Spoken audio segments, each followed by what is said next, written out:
The paddle started out in the town of Jugiong with my husband Mark and our dog Sandy, and it wasn't long before we hit Grade 1 rapids.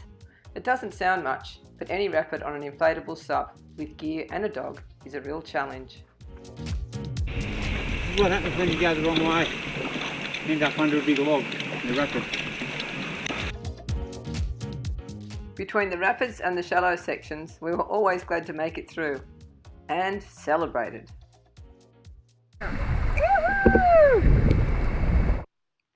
The river then calmed down, and with a good flow, the paddling and scenery was absolutely fantastic.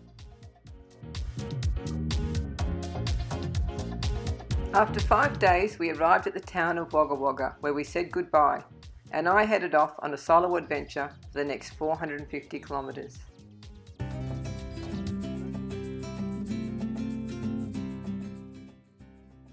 And what an adventure it was!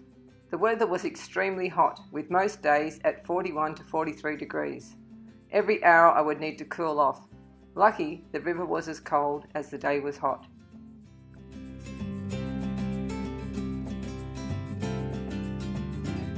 And the views from the campsites were amazing.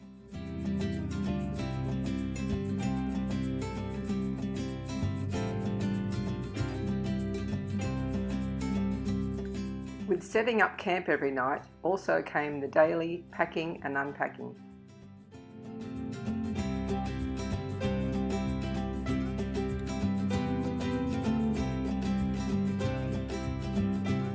There is a significant amount of erosion on the banks of the Murrumbidgee.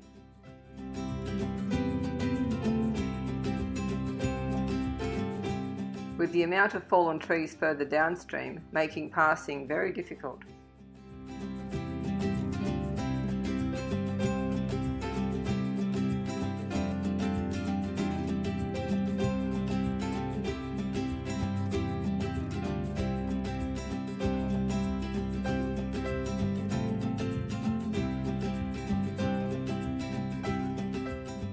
There were loggerdiles everywhere.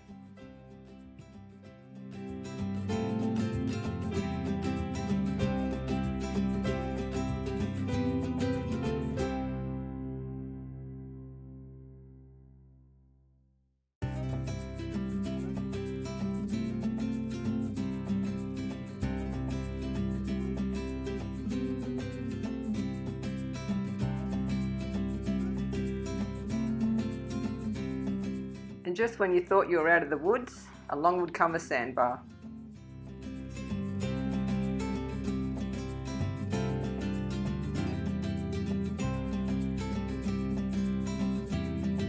There was so much fallen timber in the river that I ended up paddling the last 100 kilometres without a fin, which saved me unhooking from logs every 200 metres.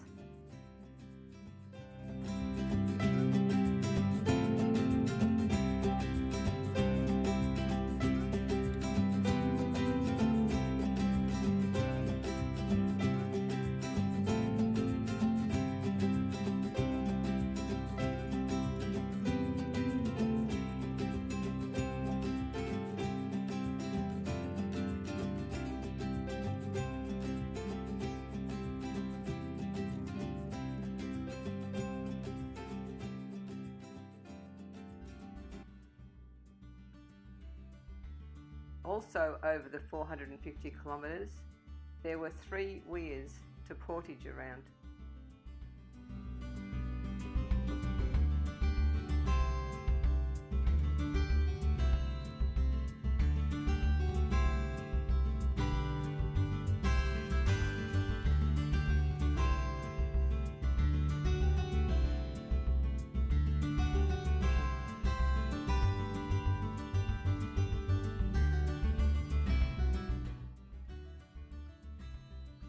Well, after 17 days and 610 kilometres, I called it a day at Carathul, deflated the stand-up paddleboard, packed it up and jumped on a bus.